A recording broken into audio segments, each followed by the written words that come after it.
Nous allons commencer par une petite prière. Alors cette prière, je la puise chez Claire Ferchaud. On a commencé un petit peu à découvrir. Donc Claire était dans des situations parfois extrêmement de solitude. Vous savez que une des caractéristiques des saints, et surtout ceux qui ont une mission particulière, c'est à un moment donné la solitude. Je pense que Jésus, au plus haut point, a vécu cette solitude, d'être incompris, voilà, et malgré tout de tenir. Alors voilà, elle se plaint, elle prie, se tourne vers sa maman du ciel, maman toute bonne.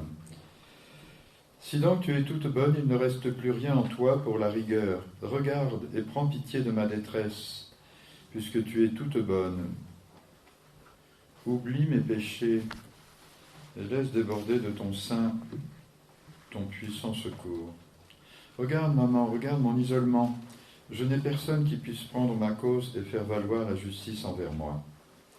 Je suis livré non pas à des créatures humaines, car si elles se rendaient compte des procédés employés par elles pour me crucifier, elles ne voudraient pas être si cruelles.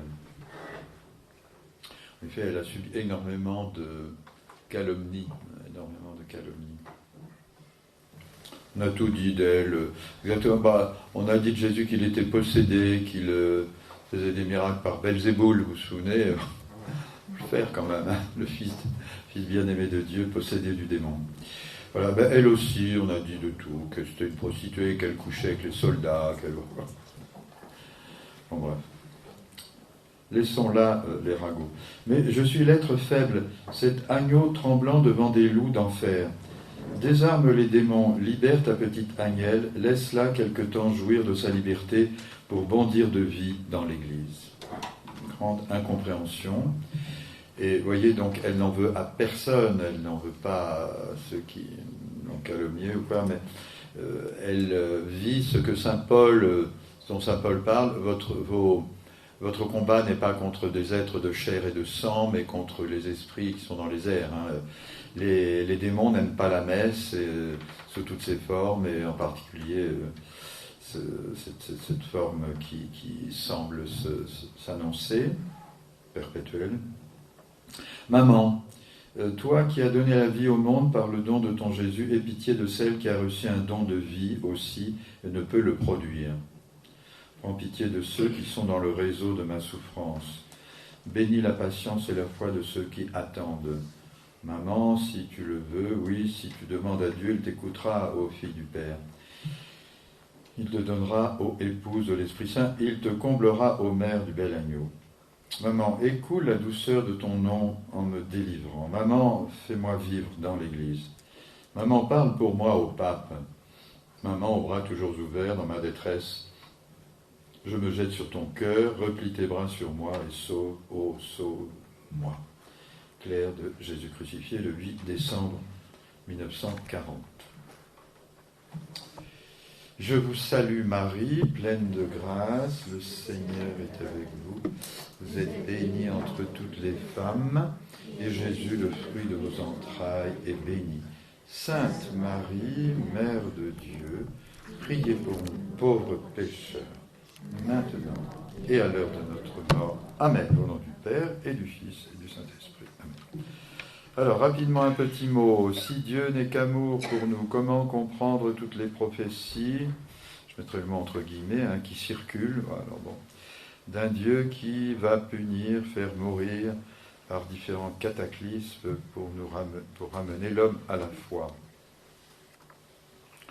Alors bien sûr, je peux pas, ce sera un sujet très très large. Alors je pense que déjà Dieu ne punit pas, je pense que c'est l'homme qui se punit. Je prends une image un peu naïve, mais quand il fait chaud au soleil, on se met au soleil. Si on choisit d'aller à l'ombre, on aura froid. Voilà. Si je choisis de rentrer dans un congélateur, je vais mourir de froid. Donc Dieu ne punit pas au sens, j'allais dire, malheureusement, il n'a pas à nous punir, nous nous punissons, je crois, nous-mêmes. lorsque nous nous éloignons de Dieu, nous nous faisons du mal. Et ça fait de la peine à Jésus. En fait, c'est Jésus qui... vous voyez, s'il y a quelqu'un qui a subi une épreuve, une souffrance, c'est Jésus, c'est Dieu. C'est notre Seigneur dans son humanité. Et on a vu même que, de certaine façon, certains mystiques parlent de quelque chose encore qu'il a emporté dans son ciel, comme il a emporté les plaies glorieuses. C'est curieux qu'il ait voulu les garder. Hein. Il y a quelque chose de très beau. Non, Dieu ne punit pas. Alors, effectivement, quand on lit l'Apocalypse, on peut éventuellement voir une action de Dieu. Tiens, je lis, en lisant votre texte, j'ai lu à l'ange de l'église de Thyatire, « J'ai contre toi que tu tolères Jézabel, cette femme qui se dit prophétesse. Elle égare mes serviteurs, les incitant à se prostituer en mangeant des viandes immolées aux idoles. Je lui ai laissé le temps de se repentir, mais elle refuse de se repentir de ses prostitutions. Voici, je vais la jeter sur un lit de douleur et ses compagnons de prostitution dans une épreuve terrible, s'ils ne se repentent de leur conduite. Et ces enfants, je vais les frapper de mort. Ainsi, toutes les églises sauront que c'est moi qui sonde les reins et les cœurs, et je vous paierai selon vos œuvres. » Voilà, alors bon, bien sûr, saint Paul dit aussi dans une de ses épîtres qu'il a livré à Satan un de ses paroissiens qui est particulièrement désagréable, qu'on puisse dire. Oui. Alors, effectivement, il semblerait que Dieu puisse, d'une façon positive, à un moment donné, mais toujours dans un but de réveiller un mort, vous voyez, voilà. Alors, bon, j'en sais pas plus, hein, ces prophéties qui circulent. Moi, je me réfère d'abord à la parole de Dieu. Hein.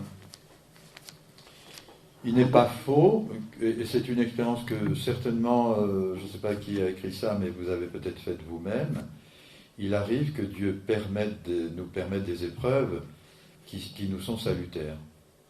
Vous voyez, alors, ça parsème l'histoire de ma pauvre vie. Hein. J'imagine que c'est le cas pour vous. Combien de fois, Seigneur, mais je ne comprends pas pourquoi tu m'abandonnes dans cette situation-là.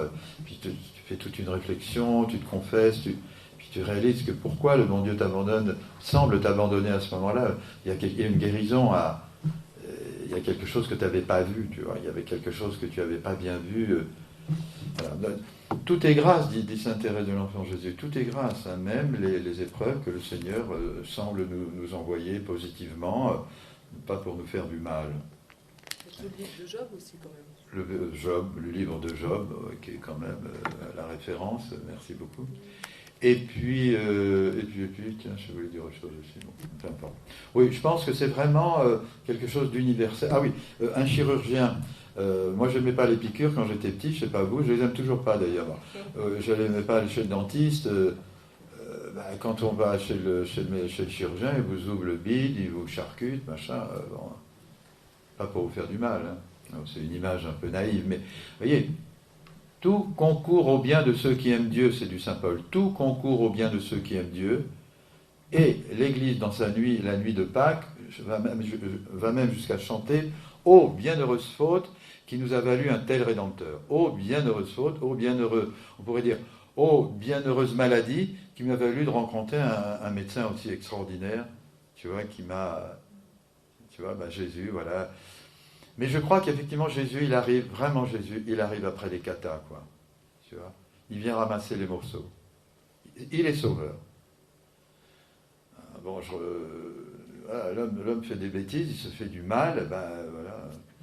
Et j'ai peut-être trop souvent parlé devant vous des IVG, etc. C'est vrai que je suis extrêmement blessé et mortifié par toutes ces choses-là, actuelles.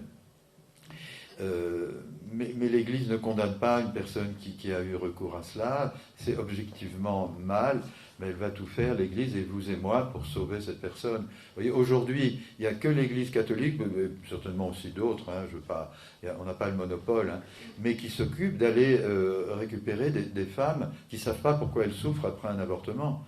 Il n'y a que l'Église catholique qui s'occupe de ça, et les églises, je crois, en gros chrétiennes. et les gens de bonne volonté. Autrement, les autres, les avorteurs, ils laissent les femmes se débrouiller. Et j'allais dire un gros mot, vous voyez ce que je veux dire? Et ils leur disent, mais c'est pas ça du tout, ma pauvre fille. Un avortement, c'est comme une extraction dentaire. Va voir ton psy et arrête de nous enquiquiner, tu vois.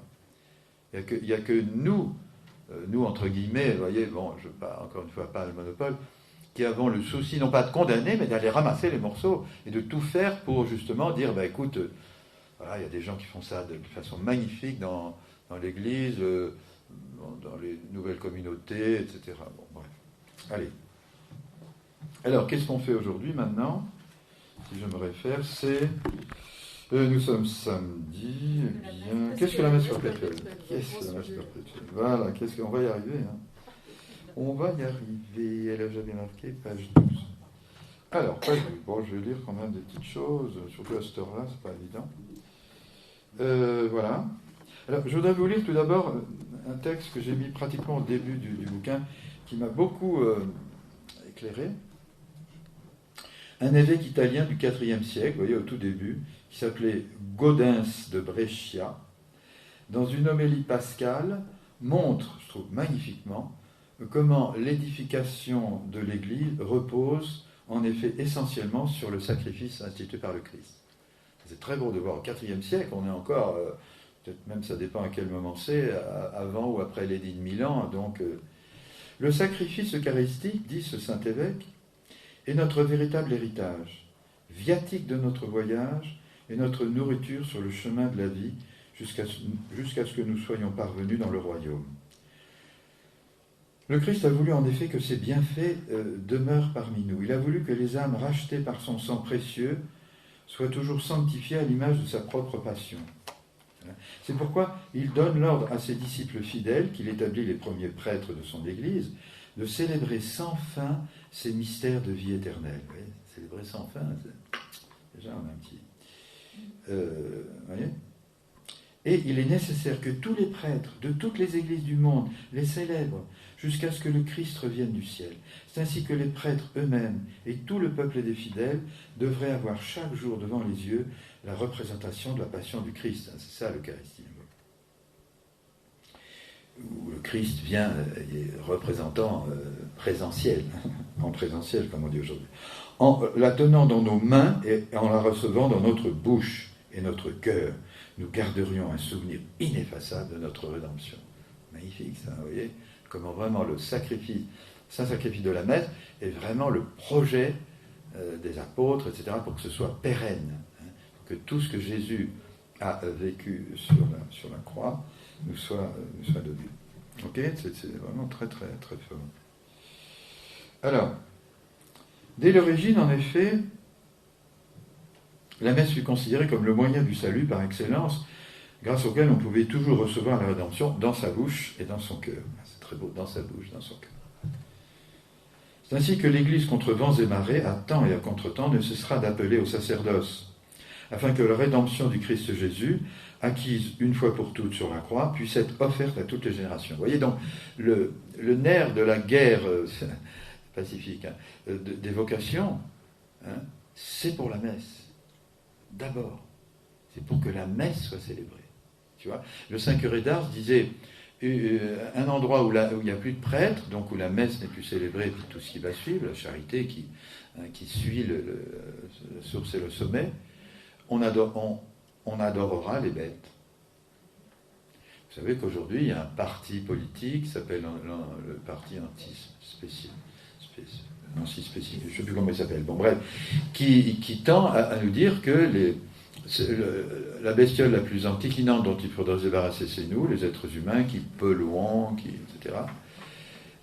C'est vrai qu'on n'est pas toujours au top, et que c'est les animaux qu'il faut sauver, mais surtout pas les hommes. Des gens qui se sont présentés aux dernières élections, etc. Alors moi j'aime beaucoup les animaux, mais il ne faut pas exagérer. Et les véganes aussi, hein, qui sont prêts à tuer, hein, certains illuminés, mettre une bombe dans une boucherie, etc. Bon, on ne peut pas aimer la viande, oui, on doit être très, très vigilant à la façon dont on tue les petites bêtes, quand même, oui, d'accord. Ça peut être un péché. Hein. C'est le pape Jean-Paul II qui avait dit faire souffrir une bête, c'est un péché, gratuitement. halal, c'est un péché alors. Parce que la façon dont on... Ah, le halal, oui, mais c'est pas très bien. Mais le pape n'est pas d'abord le pasteur des musulmans, hein, donc il parle pour nous en tant que... Mais les musulmans peuvent l'entendre. Alors, vous vous souvenez que le Padre Pio avait dit que si ça ne tenait qu'à lui, qu'il ne quitterait jamais l'autel. Hein. Le désir du Padre Pio d'une messe perpétuellement célébrée est en fait celui du Christ lui-même. C'est Jésus, notre grand prêtre, qui ne voudrait jamais quitter l'autel dans la personne de ses prêtres. Et c'est ça la messe perpétuelle. Elle est d'abord dans le cœur de Jésus. C'est pas un truc fabriqué par Claire Ferchaud ou je ne sais qui. Hein.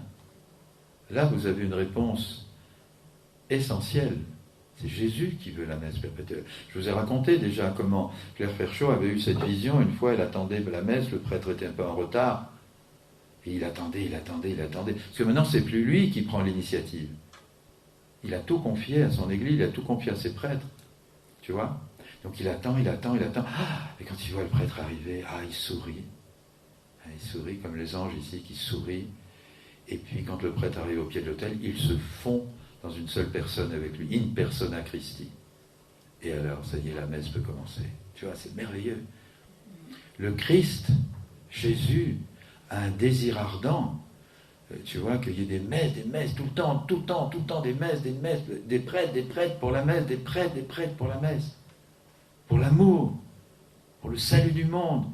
Pas pour eux, bien sûr. Pas pour que eux. Pour vous, pour nous tous, tu vois. C'est pour ça que rien n'est plus beau. Moi, j'ai été très touché finalement pendant le Covid, pendant le confinement. On a un peu touché du doigt que les gens, il y a eu un frémissement, hein, vous avez remarqué. Hein. Il n'y a plus la messe. Tout d'un coup, le bon Dieu a permis ça. Hein. Il n'y a plus la messe. On la regarde sur Facebook, machin. Pareil. Hein. Pas pareil. Ça a été... On n'avait jamais vu ça dans l'histoire de l'Église. Hein. Même pendant les persécutions, il y avait toujours des petits réfractaires qui s'arrangeaient pour... tu vois. Bon. Est-ce que le Seigneur ne nous a pas un peu parlé, là ? Soyons clairs. La messe perpétuelle ne sera pas une sorte de super-messe, avec des super prêtres, avec... Non. Non, c'est pas ça. C'est la messe. Belle, splendide, oui. Je pense qu'on aura une liturgie particulière. Voilà, Claire dira qu'on fera ce qu'on a abandonné, la communion sous les deux espèces, hein, qui est traditionnelle dans l'Église. Seuls nos frères d'Orient ont gardé cette... malheureusement, on l'a abandonné après le Concile de Trente. Ça a été vraiment parce que ça nous permet de participer au sacrifice. Le sacrifice est signifié dans la liturgie par le pain et le vin. Alors je sais bien que c'est pas facile. Moi, quand j'ai 500 personnes à la messe de minuit à Barcelone, donner la communion sous les deux espèces. Mais oui, mais nos frères d'Orient l'ont fait. Ils se sont débrouillés. Ils ont trouvé le moyen. Tu vois. Donc, la messe perpétuelle, on retrouvera, et je pense que ce sera le cas dans toute la chrétienté à ce moment-là, la communion sous les deux espèces, sans doute par interdiction. Enfin, on s'arrangera. Tu vois ? Puisque la messe est si important que ça, on trouvera le moyen. Tu vois ? C'est ça qui est terrible, c'est qu'aujourd'hui, les gens me disent, mon père, c'est trop long votre messe, etc. Mais je dis, combien de temps vous passez à table ? Combien de temps ? Vous savez que nos frères orthodoxes et chrétiens uniates, donc catholiques d'Orient, moi j'ai une amie qui est orthodoxe, il m'a dit, mais moi j'ai pas le temps de me chauffer pendant ta messe. La messe, elle dure 2-3 heures chez les orientaux. Le pot-au-feu peut attendre, l'organisation du dimanche peut attendre, la fête peut attendre, la visite chez le boucher juste après la messe et chez le pâtissier, ça peut attendre, la fête de famille, ça peut attendre, l'anniversaire, ça peut attendre. Tu vois ? C'est ça qui est en jeu. On trouvera le moyen. Je ne veux pas garder cet enfant, mais on trouvera le moyen de le garder, ma chérie. On trouvera le moyen. On trouvera l'argent. On trouvera l'argent. Tu vois, pour les choses essentielles, on trouve. Pour les choses... Je dis, tu aimes le foot ? Oui, j'aime le foot. Combien de temps tu passes au foot ? Les gars qui suivent une équipe, ils vont aux 4 coins du monde. Ils dépensent les 3/4 de leur paye. Quand on aime, on ne compte pas. Jésus, quand même, la messe. Soyons clairs. La messe perpétuelle ne sera pas une sorte de super-messe, chaque messe ayant en effet en elle-même, déjà, maintenant, on n'a pas besoin d'attendre la messe perpétuelle. Bon, la messe perpétuelle, à mon avis, va nous réveiller. Vraiment un réveil. N'est-ce pas, en elle-même, une valeur infinie et constituant, comme disait Claire, cet océan d'amour infini au bord duquel, par notre seule faute, nous mourons encore si souvent de soi. Elle parle de la messe actuelle. Un océan d'amour infini au bord duquel, par notre seule faute, nous mourons encore si souvent de soi. Elle dira même, on met le doigt dans l'océan, on goûte une petite goutte, nos communions. Alors, je me parle à moi-même. Nos actions de grâce après la messe. Combien de temps?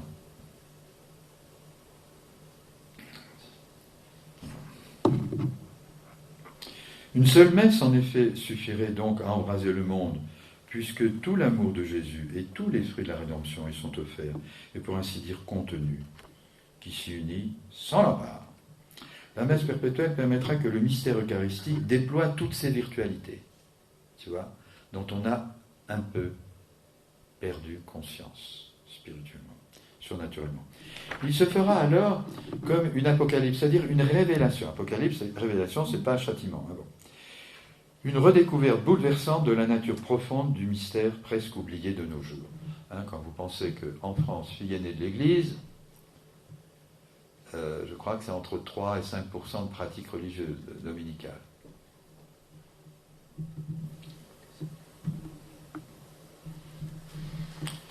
Voilà, chers amis, je continue un petit peu, page 20. Je vous laisse lire le reste. Alors moi, j'ai risqué une comparaison avec le réacteur nucléaire, le projet ITER du bon Dieu. Vous lirez ça, bon. Mais si vous avez le bouquin, vous aurez tout le temps. La Sainte Messe, disait Claire, 350 000 messes par 24 heures, 4 élévations par seconde qui s'y unissent en pas. Bon, d'ores et déjà.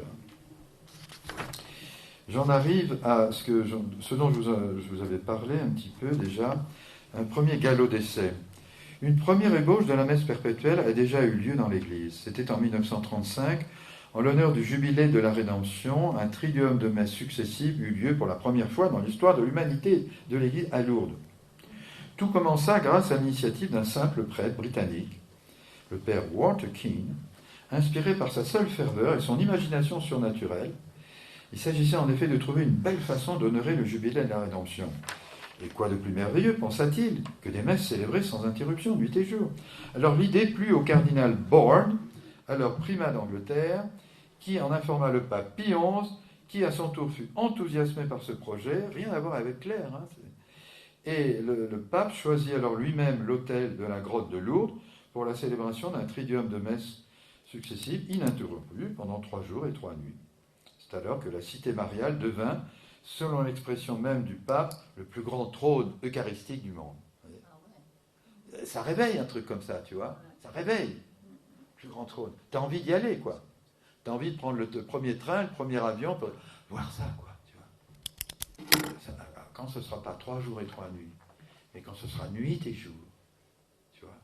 Je vous expliquerai un peu plus loin comment ce sera organisé. Il y aura des prêtres spécialement appelés pour ça. Il y aura un séminaire, il y aura une communauté contemplative, il y aura des hôpitaux, comme dans les grands sanctuaires du Padre Pio, etc., ou de Lourdes, tu vois.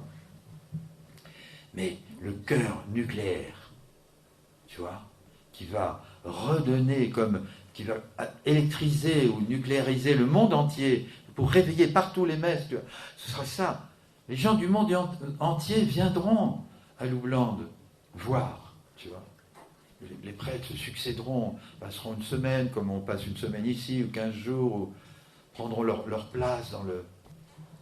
Un truc grandiose, mais t'as pas idée, toi. Rien d'en parler, t'as la chair de poule.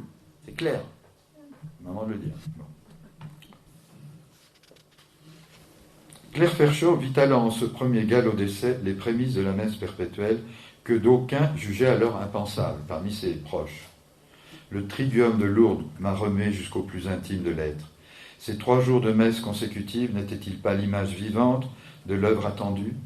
des prêtres tout occupés de Dieu, de satisfaire à sa justice par la messe perpétuelle sur un autel unique, répondre au péché, criant, hurlant sa haine, pardon, pardon, par le sang divin, et inondation, apocalypse de la miséricorde. Il y a le barrage pour l'instant, l'infarctus, vous savez ce que c'est qu'un infarctus qui barre sur une artère, une artériole, et pire quand c'est une artère coronaire, ou une artère pire jugulaire qui te fait tomber en AVC. Il y a comme des barrages, tu vois. Il y a comme des barrages. Et le barrage, c'est le péché, tu vois, dont on ne veut plus entendre parler. Mais ça barre. Ça barre. Et tu fais sauter le barrage, il n'y a plus d'AVC. Et la miséricorde peut faire son travail, tu vois. Mais il n'y a pas de miséricorde sans lever du barrage. La miséricorde ne peut pas s'appliquer sur rien. C'est comme si tu allais voir ton cardiologue, alors que tu pètes le feu, que tu es en pleine forme, ton cardiologue il va dire « mais je ne peux rien pour toi, mon ami ». Continue à aller bien. Voilà. Est-ce que vous avez compris, les amis? Oui, gloire à Dieu. L'ostensoir du sacrifice. Alors, de même façon qu'il y a un ostensoir, comme celui-ci magnifique, ou à Montmartre, et à, Jean-Luc, dis-le haut et fort, au Mont-Saint-Odile. Au Mont-Saint-Odile, voilà. Au Mont-Saint-Odile, je ne le savais pas, il y a aussi l'adoration perpétuelle. Et dans beaucoup de paroisses aussi, pas forcément tout le temps, mais il y a de plus en plus c'est très très beau. De la même façon, vous voyez que l'adoration perpétuelle du Saint-Sacrement a créé des émules. C'est-à-dire que moi, dans les années de plomb, il n'y avait plus d'adoration du Saint-Sacrement. Pratiquement plus. Il n'y avait que la communauté de l'Emmanuel, dont lui cet honneur d'avoir conservé, et puis maintenant pratiquement dans toutes les paroisses, et ça a remousté la foi en la présence réelle et la dévotion eucharistique. Alors, à partir de l'institution de la fête du Très Saint-Sacrement au XIIIe siècle, dont le but était d'honorer plus spécialement la Sainte Eucharistie, on assiste dans l'Église à une montée en puissance de la dévotion à l'égard de la présence réelle du Seigneur telle qu'elle demeure dans l'hostie conservée après chaque messe. Quand je vais adorer le Saint-Sacrement dans l'ostensoir, ce n'est pas la messe. Soyons clairs là-dessus, ce n'est pas la messe. C'est ce qui reste, si on peut dire, c'est un beau reste, c'est la présence réelle, mais ce n'est pas la messe. La messe, c'est quand l'hostie saigne. C'est quand il y a le pain et le vin. C'est ça la messe. Tu vois ? Donc finalement, cette histoire d'adoration du Saint-Sacrement en dehors de la messe, c'est, comme disait Jean-Paul II, c'est la meilleure façon de profiter de la messe à laquelle je viens de participer et de préparer à la messe qui vient. C'est un espèce de lien entre les deux. Un lien temporaire qui sera remplacé par la messe perpétuelle. Voilà. Et que d'une messe à l'autre, il n'y aura pas d'hiatus. Alors, on ne fera pas ça dans toutes les paroisses, bien sûr, mais on fera ça au plus haut point, sur un point précis. Il faudra que sur un point précis, ce sera donc un loupon. Et ce sera désormais non plus l'ostensoir de la présence réelle, mais l'ostensoir de la... sacrifice. Voilà, très bien, l'ostensoir du sacrifice eucharistique. Vous avez tout compris, j'ai presque plus rien à vous dire. J'ai fait mon boulot, je lui ai fait passer le flambeau, le feu. Cette ferveur croissante aboutira d'ailleurs au XIXe siècle à l'adoration perpétuelle du Saint-Sacrement, nuit et jour, dans la basilique du Sacré-Cœur de Montmartre, et au Mont-Saint-Odile. Ainsi se manifesta le désir du peuple de Dieu de prolonger, pour ainsi dire, l'instant sacré, comme une prolongation de l'élévation. Tu vois, c'est très beau. C'est la piété, la ferveur populaire qui a poussé finalement dans ce sens-là. Le Seigneur s'est laissé pousser, donc c'est très bien. L'instant sacré de la consécration et de l'élévation de l'hostie au cours de la messe. Alors, on ne conserve pas le précieux sang, vous avez remarqué. Ça prêterait à confusion. Vous voyez, si on laissait sur l'autel le corps du Christ et le calice, on ne l'a jamais fait, ça. Et il ne faut pas le faire. Ce serait pas clair. Vous voyez ? La messe, c'est pas la messe, c'est la messe, c'est pas la messe. Non, non, c'est un acte. Tu vois? Faites ceci en mémoire de moi. C'est au moment de la consécration successive et puis de la communion qui suit que se réalise la plénitude du sacrifice. Vous voyez? On ne pourrait pas faire ça. Et on ne l'a jamais fait. Laisser, tiens, on va essayer de faire en sorte que vraiment... ben non. Ce ne serait pas la messe, ce serait une espèce d'ersatz un peu malsain. Pas clair. Vous voyez ça? C'est pas par hasard si l'Église n'a jamais fait. Parce que finalement, je sais bien que l'hostie c'est plus facile à conserver. Hein, c'est du pain azime, sans machin, sans... aidez-moi. Sans le vin, donc ça ne se corrompt pas, quoi. On peut garder une hostie quelques mois, etc. Bon, le vin, il ne faut pas le laisser trop longtemps, il faut le garder au frigo, tu vois. Bon, mais c'est pas que ça. Parce qu'on pourrait dire, tiens, on va laisser l'hostie et le calice aujourd'hui, toute la journée. Non. Ça, ce serait du bidouillage, du bricolage pas très clair. Pas très clair. Mais la présence de l'hostie de nos ostensoirs et de nos tabernacles, aussi utile soit-elle, pour prolonger l'adoration des fidèles, ne suffit pas en elle-même à faire jaillir le feu du ciel. Ce qui fait jaillir le feu du ciel de l'esprit, n'est-ce pas? C'est la consécration du corps, puis du sang. Faites ceci, du Christ, évoquant l'acte d'amour sublime du calvaire, actualisé réellement dans l'acte salvateur, et à laquelle le prêtre d'abord communie, le prêtre, les diacres, et, par exemple, si entre la consécration, et c'est déjà arrivé, hein, et la communion du prêtre, le prêtre avait un malaise, ou mourait, le sacrifice ne serait pas total. Il faudrait à tout prix qu'il y ait un prêtre, tu vois, qui vienne communier. Ça montre à quel point la transsubstantiation du prêtre, vous vous souvenez? Transsubstantiation objective du pain et du vin encore au sang de Jésus, et transsubstantiation spirituelle, mystique du prêtre et des fidèles. Tu vois, et des fidèles. On ne pourrait pas laisser en plan le corps et le sang de Jésus et puis dire le prêtre est mort, on appelle le SAMU, oui quand même, moins des choses. Et puis vite, on achèverait le sacrifice par un prêtre, ou on appellerait un prêtre qui sera à côté. Il n'est pas inutile de rappeler ici que la messe, avant d'être le sacrement de la présence, est d'abord et avant tout celui du sacrifice. Ah oui. Je me suis permis de vous dire, je ne sais pas si c'était hier ou avant-hier, attention, ça c'est moi, ça m'est venu à l'esprit, faites-en ce que vous voulez, mais j'y reviens quand même. Un certain fétichisme. Tu vois, je risque, bon, je vais un peu loin peut-être, hein. Je vais un peu loin. Parce que quand même, c'est pas un fétiche, c'est le corps du Christ. Bon. Mais le but de la messe, c'est pas la présence, c'est le sacrifice. La présence est le fruit du sacrifice. Tu vois? Alors, à trop insister, c'est pour ça que c'est peut-être pas par hasard si cette histoire de la messe perpétuelle semble très prégnante aujourd'hui. Il ne faudrait pas s'habituer, tu vois, à se satisfaire entre deux messes, puisque la messe perpétuelle n'existe pas, d'aller adorer la présence réelle. On risquerait de s'habituer à ce qui n'est que la présence réelle, et pas le sacrifice, qui nous sauve. Ce n'est pas la présence du Christ qui nous sauve dans l'hostie.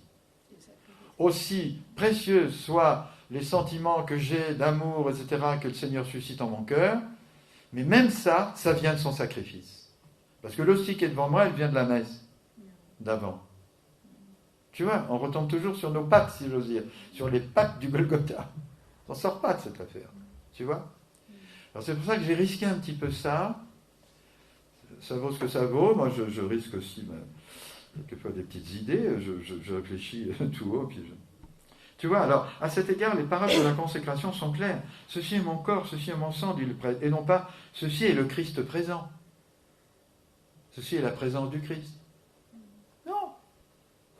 Alors On a beaucoup insisté sur la présence réelle, à juste titre, parce qu'elle a été contestée par nos amis protestants, etc. Et encore aujourd'hui, tu vois, alors on insiste. Mais à force d'insister trop sur un aspect, tu vois, on risque d'oublier l'autre aspect qui n'est pas anecdotique, qui est le saint sacrifice.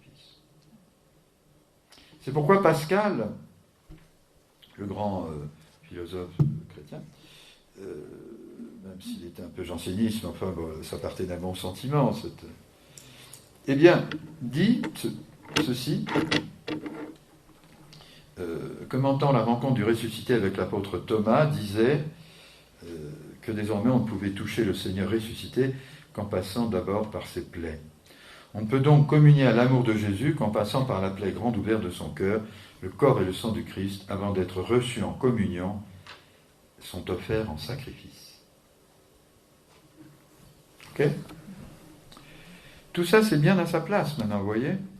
Alors j'arrive maintenant, il me reste combien de temps ? Un peu de temps. Les prochaines activités, c'est 17h15, c'est ça ? Oui. D'accord, bon, il me reste un peu de temps. Alors, je vais voir des choses très belles. Tout est beau. Je vais vous parler du temple à venir. Non, tiens, je vais vous parler de l'amplificateur eucharistique. Comme on a besoin, quand on parle à une grande foule, d'avoir un amplificateur, comme un micro. Alors, la messe perpétuelle sera, d'une certaine façon, comme un amplificateur eucharistique. Comme une nouvelle Pentecôte. Alors, la voix de l'Eucharistie, Vox, ne parvient plus jusqu'au cœur des hommes. C'est évident. La messe est en grande partie en panne aujourd'hui dans le monde. Pas partout, mais dans notre vieille France. Sa voix crie dans le désert et ne serait même plus audible par l'immense majorité des hommes. C'est alors qu'il faudrait comme un amplificateur capable de porter sa voix puissante au monde entier. Et cet amplificateur merveilleux, sorte d'Internet divin, sera un des effets de la messe perpétuelle. Il reste à l'Église à en discerner l'opportunité pour notre temps, comme elle a su le faire à toutes les époques, en accueillant les initiatives suscitées par l'Esprit Saint pour les besoins du temps. Claire Ferchaud, quant à elle, dans une sorte de vision prophétique, annonce une transfiguration en profondeur de notre monde à la faveur de cet amplificateur eucharistique. Chaque époque, en effet, dit Claire, marque un nouveau don de Dieu, lequel, en rehaussant le prestige de la divine institution, sert aussi d'amplificateur qui emporte sa voix jusqu'aux extrémités du monde. Une des paroles du Seigneur qui a le plus marqué Claire, c'est « Lorsque je serai élevé de terre, j'attirerai à moi tous les hommes ». Or, force est de constater que 2000 ans après, c'est toujours pas le cas. Il y a eu des grands moments, puis ça retombe après. Tu vois, mais c'est pas fait encore. Il y a à peine un quart de l'humanité, et même ce quart de l'humanité est profondément divisé entre protestants, catholiques, encore orthodoxes, et même à l'intérieur de l'Église. Prenez des 10 catholiques, il n'y en a pas un qui est d'accord. Je suis payé pour le savoir. Je peux vous le dire. Courage et confiance sont les deux mamelles de la France. Comme une nouvelle Pentecôte. Claire ressent profondément l'urgence de cette nouvelle Pentecôte, tant souhaitée par les pères du dernier concile. Tandis que les hommes semblent avoir encore succombé à l'antique illusion du tentateur, vous serez comme des dieux. Claire met en garde contre cette tentation prométhéenne. Oui, donc là, elle parle de l'orgueil des hommes, etc.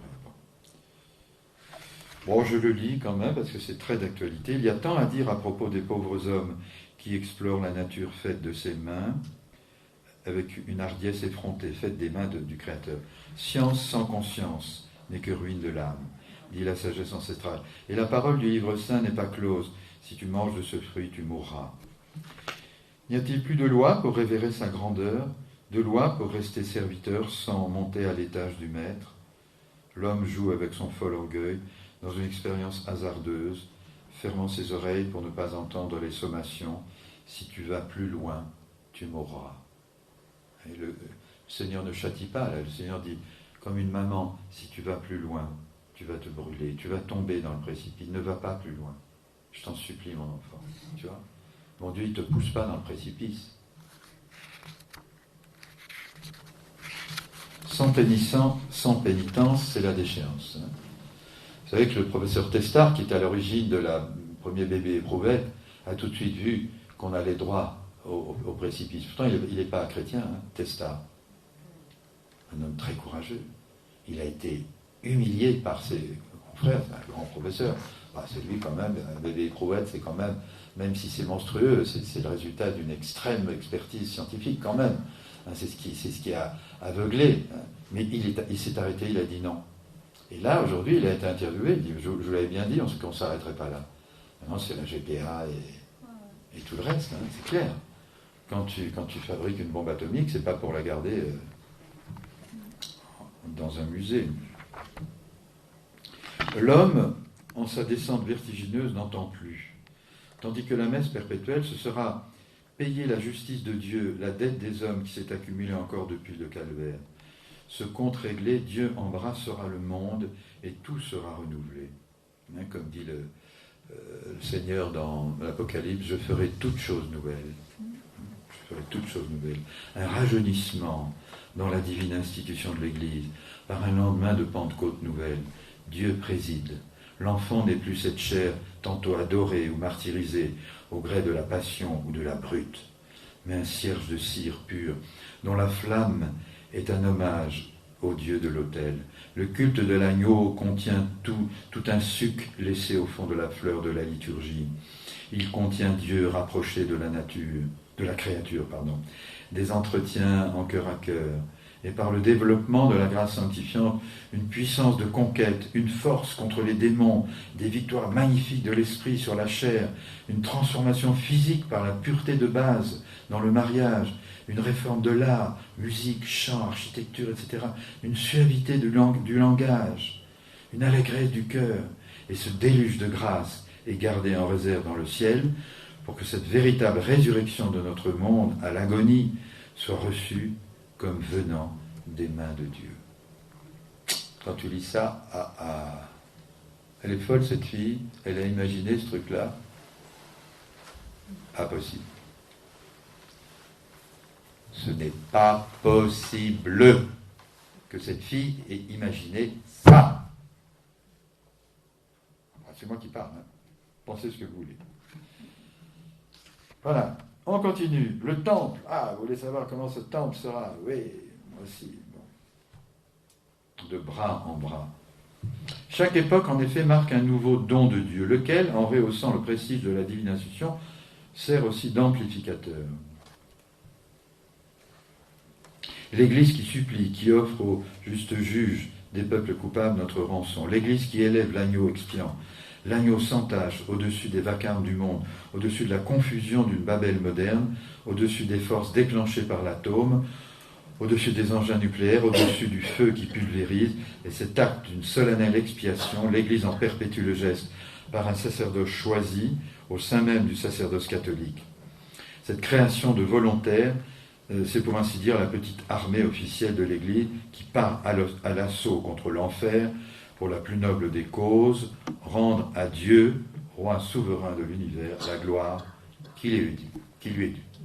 La messe, c'est d'abord pour la gloire de Dieu et le salut du monde. On dit gloire de Dieu et salut du monde. C'est pour Dieu d'abord qu'on offre la messe. On va revenir à l'ancien. De la nouvelle liturgie, on revient à l'ancien, on dit plus pour la gloire de Dieu et le salut du monde, on redit que la traduction latine. Voilà, des nouveaux textes de la liturgie. Bon. Mais en tout cas, c'est comme ça. Mais c'est comme ça que ça doit être. Alors, le sacrifice du homme. Cette création de volontaires, etc. Aujourd'hui, il ne s'agit plus d'une portion du globe, c'est toute la terre qui, dans un océan d'orgueil, brave son Créateur et son Souverain.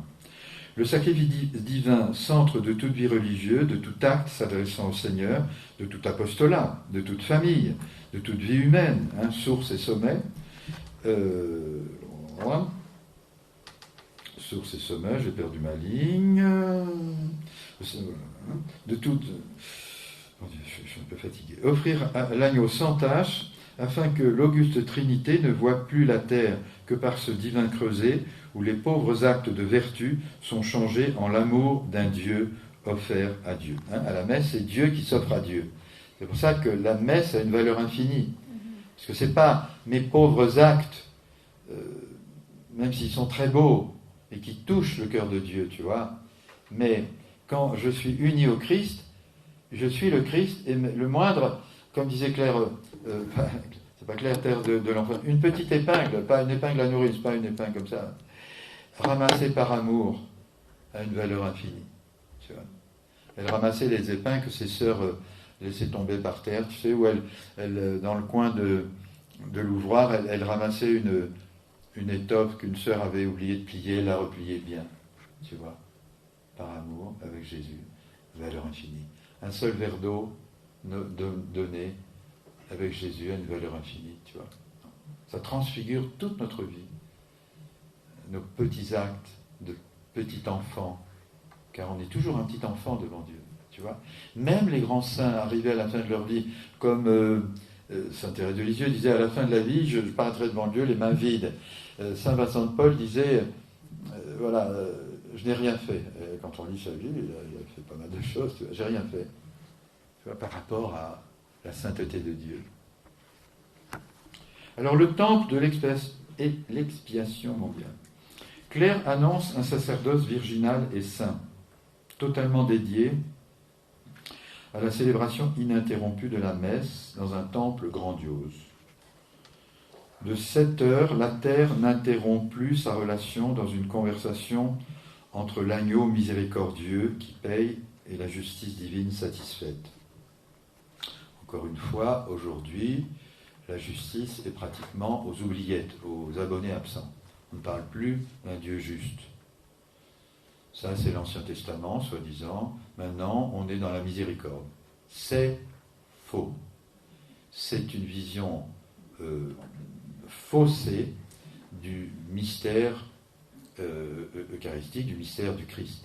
Jésus vient payer la dette dont nous sommes pas solvables. Car la sainteté de Dieu a été bafouée par le péché, qu'on le veuille ou non. Pourquoi ? Parce que Dieu nous aime. S'il ne nous aimait pas, si nous étions des petites puces insignifiantes, il s'en ficherait complètement de nous. On pourrait faire n'importe quoi, en bien, en mal. Si on était cette petite fourmi ridicule là, qui crapahute sur un globe, nous ne sommes pas cela. C'est parce que nous sommes ses enfants. C'est parce qu'il a pour nous un projet immense, immense, tu vois, que ce que nous faisons le concerne, le touche en plein cœur. Vous avez entendu, hier je vous ai lu la messe en feu qui commence dans le mystère trinitaire.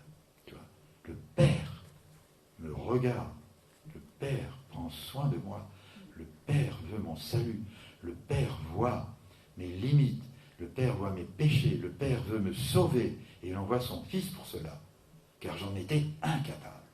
J'en étais incapable. Tu vois.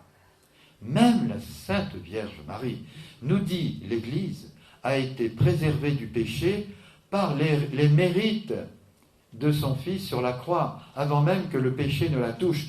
Elle est le fruit du sacrifice du Christ. Elle aurait pu pécher. Et c'est son Fils, son Dieu, en même temps, qui l'en a préservé par anticipation. C'est le pape Pie IX qui le dit lorsqu'il proclame le dogme de l'Immaculée Conception. Tu vois, même la Vierge est un fruit du mystère de la croix. Même la Vierge n'aurait pas pu livrer à elle-même, tu vois, comme Ève ne l'a pas pu. Ève ne l'a pas pu, elle a péché même. Or, elle était immaculée, tu vois. Il a fallu la puissance de la croix, cette puissance de miséricorde nouvelle, pour faire la Ève nouvelle, Marie. Mais Marie, elle a lutté aussi, hein. Elle a son mérite personnel. Marie ? Elle a lutté, elle a son mérite personnel. Elle a lutté, bien sûr, bien sûr. Oui. C'est pas une mère porteuse. Hein. Elle était libre. Elle aurait pu pécher. Voilà. Elle n'a pas péché. Voilà. Mais le fait qu'elle soit immaculée, déjà au départ, c'est un fruit de la passion. Voilà. D'accord. Et ensuite, le fait qu'elle n'ait plus jamais péché après, c'est un fruit aussi de la passion, mais vis-à-vis duquel, des grâces de laquelle elle a été fidèle tout au long. C'est pour ça que nous l'aimons énormément. Elle est forte comme une armée rangée en bataille, nous dit. Elle est puissante, la Vierge Marie. On peut y aller avec elle, il n'y a pas de souci. Alors, de cette heure, la terre n'interrompt plus sa relation. Qui a entendu dans les années passées, tel de nos gouvernants, demander la minute de silence pour se recueillir sur la tombe du soldat inconnu ou en guise de protestation pour une cause ou une autre? Ce geste païen, la foule l'a rendu. Et on ne se rendrait pas d'une seule âme, d'une seule pensée, d'un seul cœur pour adorer l'agneau en des messes sans fin, soumettant à l'unique solennité toutes les autres solennités, subordonnant à cet acte toutes les œuvres, toutes les actions sociales et religieuses. C'est pourquoi il faut un temple nouveau pour cela, le temple de l'expiation mondiale,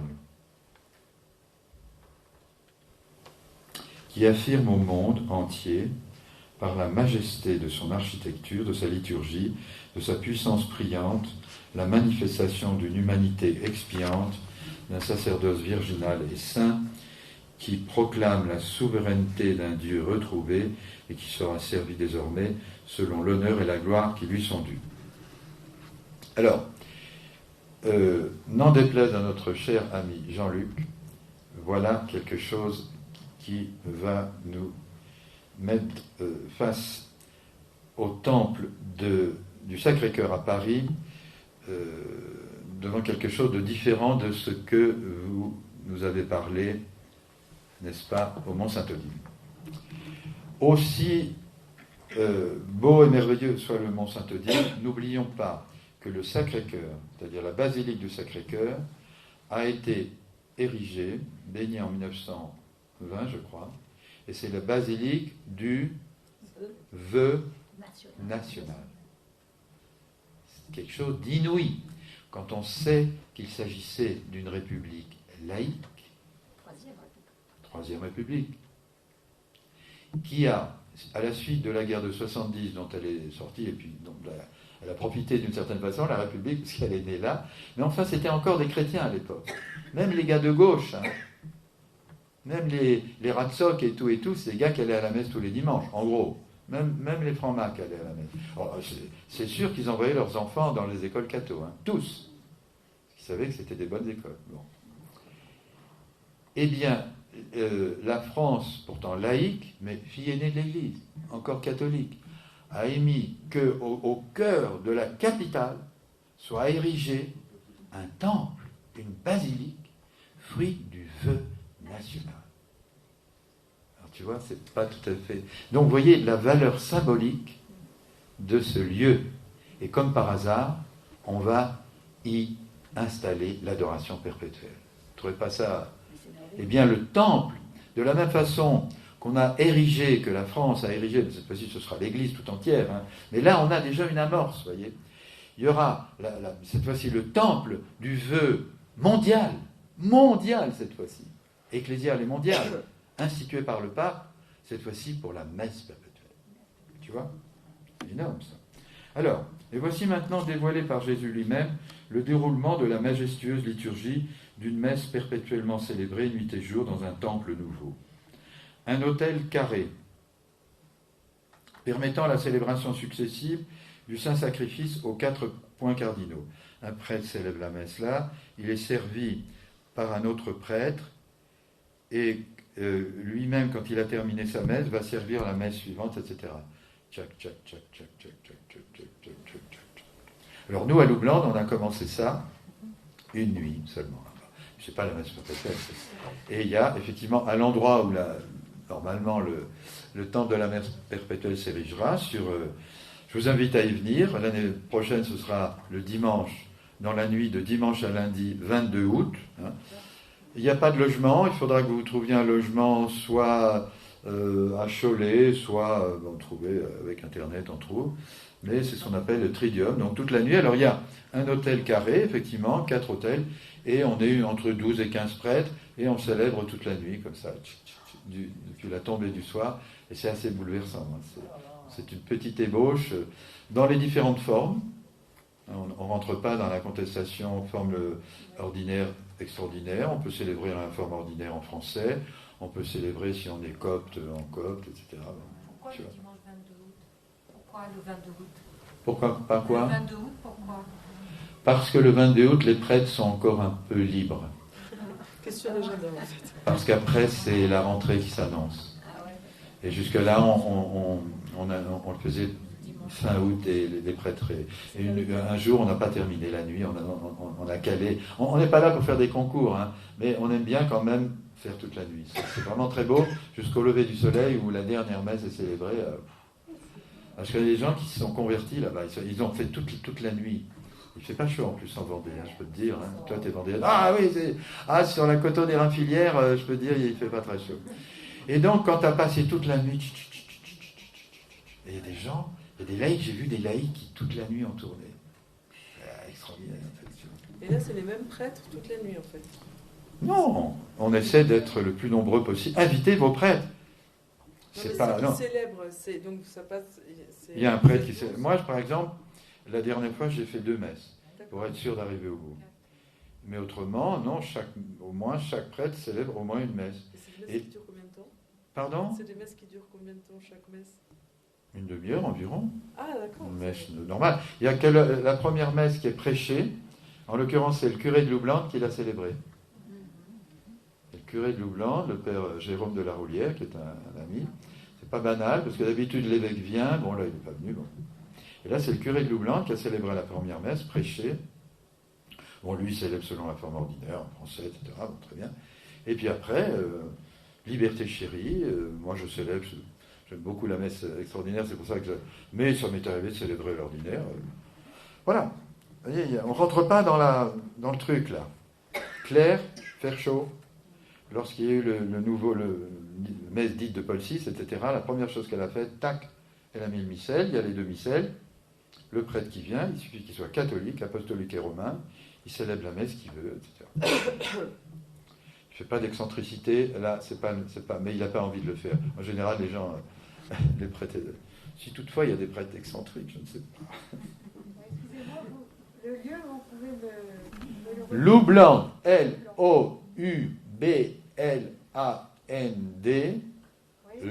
c'est sur la commune de Mauléon, Mauleon. C'est à 15 km de Cholet, à 7 km de Saint-Laurent-sur-Sèvre, Père de Montfort. C'est dans les Deux-Sèvres et c'est dans l'archidiocèse de Poitiers. Parce que Poitiers, l'archevêque de Poitiers, l'évêché de Poitiers, le diocèse de Poitiers, c'est une exception qui confirme la règle. Il y a 2 départements. La Vienne, 86, où je suis né, voilà, vous connaissez comme ça ma vie, et le 79, les Deux-Sèvres. Deux-Sèvres, pardon. Je dis ça parce qu'il y a très bon fromage de chèvre. Vous savez tout. Et ce sera le 22 août. Donc, vous pouvez aller sur Internet, etc. Et si vous voulez des renseignements, prenez mon adresse mail, je vous la donne très volontiers. Don Paco, D-O-N-P-A-C-O, ça veut dire Père François en mexicain. Je suis mexicain de cœur.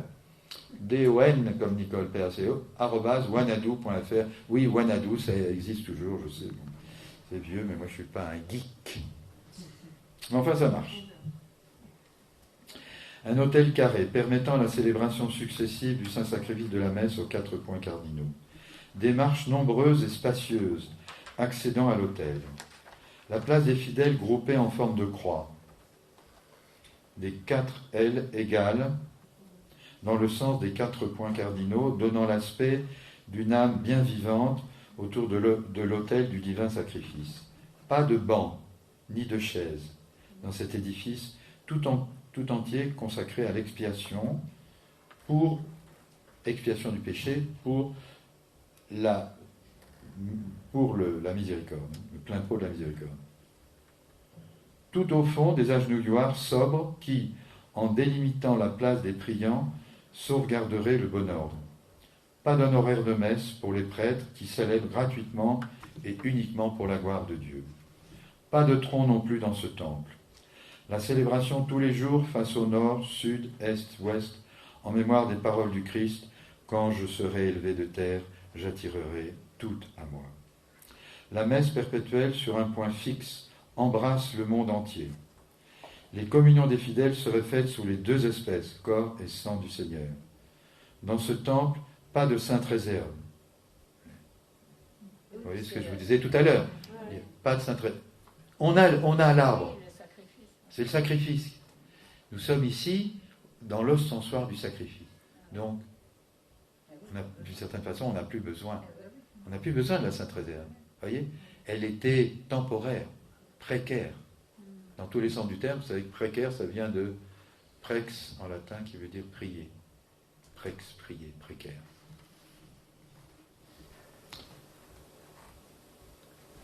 Pas de sainte réserve, mais la consécration des hosties pour autant de communion que de communion à chaque messe célébrée. Ceci rendant plus sensible la participation des fidèles au Saint-Sacrifice. La participation active des fidèles se situerait intérieurement par l'union de l'âme avec le divin agneau. Je crois qu'il n'y aura même pas de chant. Toute la messe sera contemplative. Je ne pense pas même qu'il y aurait de prédication. Donc il y aura toute une initiation autour, avec des prédications, avec des paroles de Dieu, etc. Mais quand on arrivera dans le sanctuaire, la prière eucharistique, l'offertoire, ce qui fait que les messes ne dureront pas très longtemps, tu vois, une demi-heure, mais avec beaucoup de solennité, beaucoup de recueillement, beaucoup de...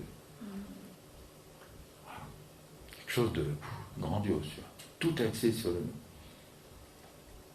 Il faudra aussi redonner le sens de la louange et de l'adoration dans le silence et la majesté d'un temple en harmonie avec le silence de la croix où expire le Sauveur.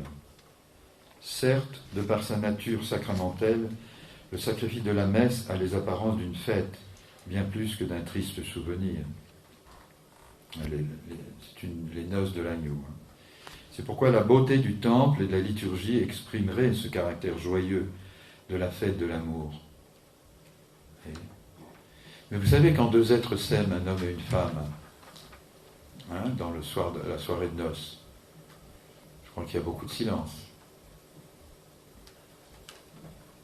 Quelque chose de comparable, les noces de l'agneau. Beaucoup de silence, d'adoration mutuelle. Voilà. Mais il ne faut pas oublier que la messe est la fête de l'amour crucifié. Les fidèles s'uniraient donc dans une offrande silencieuse, mais non moins active, à l'agneau qui se donne à eux dans le mystère de sa passion. On ne fera pas, jamais, l'économie de la référence à la passion de Jésus. Le prêtre qui célèbre à l'autel est accompagné de celui qui vient de célébrer et de celui qui va célébrer. Donc il a deux acolytes, un qui vient de célébrer et l'autre qui va célébrer, pour faire le tuilage, vous voyez, complet. Ça, c'est Jésus qui l'a demandé à Claire. Pas elle qui a inventé ces trucs-là. Le prêtre qui célèbre à l'autel est accompagné de celui qui vient de célébrer et de celui qui va célébrer, afin de montrer que préparation et action de grâce font un tout avec la messe et qu'il faut vivre en état de messe. Le rythme des messes est tel qu'elles se succèdent sans interruption nuit et jour. Rythme perpétuel, signifiant notre retour à Dieu qui doit être lui aussi incessant et s'approfondir de messe en messe jusqu'à l'entrée dans la gloire du ciel. Ce rythme perpétuel serait aussi comme un écho sur la terre de la consommation éternelle au ciel du sacrifice de Jésus au calvaire. Relisons l'agneau égorgé, comme égorgé de l'Apocalypse, chapitre 5, verset 12. L'agneau comme égorgé, là aussi, vous voyez, l'agneau au ciel est comme égorgé. Donc il y a encore une référence très mystérieuse aux plaies glorieuses du Seigneur, et l'agneau est égorgé au ciel. Il garde toute... Mais cette fois-ci, dans la gloire, il y a encore au ciel la trace de l'amour sanglant de la terre, tu vois, mais cette fois-ci glorieux. Jésus garde ses plaies glorieuses au ciel. Et l'égorgement de l'agneau est glorieux aussi au ciel. Tu vois, c'est très très beau. C'est ce que l'intuition qu'a Machine, comment ça s'appelle, Conchita, pardon. Machine. Oh là là, mon Dieu. Vivement soir qu'on se couche. Ce rythme perpétuel sera aussi comme un écho, vous voyez, louant avec les saints la gloire de Dieu dans une action de grâce désormais éternelle. L'offrande perpétuelle de la messe nous relierait d'une façon plus sensible à cette louange sans fin de la Trinité sainte de l'agneau dans le ciel. Vous voyez, donc la messe nous relie aussi avec l'épanouissement dans le ciel. L'hommage incessant rendu à la Trinité par l'agneau divin appellerait des flots de grâce sur le monde. Cet honneur rendu à Dieu pour la gloire profiterait au monde entier, car il serait rendu par l'agneau lui-même, chef de son corps. Pour répondre à Sophie de ce matin, Jésus est le chef de son corps, le prêtre est le chef du corps. Chef dans le chef, hein. Il n'est pas sous-chef, il est chef dans le chef, hein, dans Jésus. Gérant le rôle de la tête du corps mystique qui a été proposé par une très très belle image de Saint Paul. Saint Paul compare l'Église à un corps dont la tête est le Christ et les membres, chacun d'entre nous. Ce n'est pas une imagination hasardeuse. Chef de son corps mystique, s'incorporant d'abord le sacerdoce qu'il a institué, puis l'Église tout entière, et enfin le monde. Cette messe perpétuelle serait aussi un signe puissant d'unité dans l'Église qui en a tant besoin. La messe offerte au nom de l'Église sera comme la prolongation dans un culte officiel de la messe du pape, de sa prière, de son apostolat, comme le pape, successeur de Pierre, est doux Christ de la terre, selon la belle expression de sainte Catherine de Sienne, et lui-même centre d'unité pour l'Église, la messe perpétuelle sera signe d'unité pour le sacerdoce catholique et pour tout le corps mystique de l'Église. Après, il y a une description de ceux qu'on appelle les apôtres de l'agneau, un ordre nouveau, vivant au sein du temple de la messe perpétuelle, l'ordre des apôtres de l'agneau. Ce sera, dit Claire, un sacerdoce exclusivement réservé, etc.